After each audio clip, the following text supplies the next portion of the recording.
हरे कृष्णा, राधे राधे। आप सभी का मेरे channel beautiful life with Kanha ji में आप सबका स्वागत है। तो आज हम टेर कदम, मतलब ये है ना नंदगांव मथुरा के पास स्थित है, 1-1.5 किलोमीटर। यहाँ पर है ना ठाकुर जी और बलराम दाऊ हमेशा अपनी गैया चराते थे और टेर कदम के ऊपर ही हमारे ठाकुर जी बांसुरी बजाते थे। और ये सारे जो पेड़ है ना ये टेर कदम के हैं। इसमें पिलरों के ऊपर है ना जो ये सारी लटाएं आ रही हैं ये सब है ना हमारी टेर कदम के हैं। ये सारे वृक्ष टेर कदम के हैं।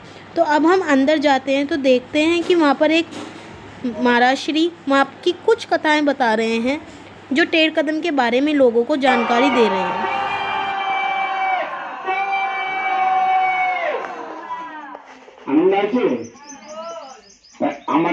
দুটো পান্নাচি না গরুদের চারটে বাতা বাতা বড় আনন্দ শুনে ঢলে উড়ে যায় আর কৃষ্ণের মাস্টারে ঘরে চলে যায়। এবং কোথায় এই লীলা দর্শন করছে রঘুবংশী জানেন উনি হচ্ছে মালদার বাচ্চা হোসেন সাহেব বিত্তমন্ত্রী ছিলেন।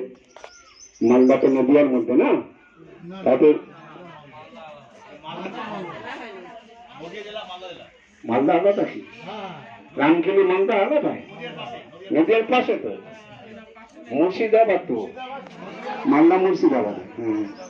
তা উনি ওখানে ভজন করেছেন, ভজিতে যখন এসেছি উনি এখানে ভজন করেছেন। তাহলে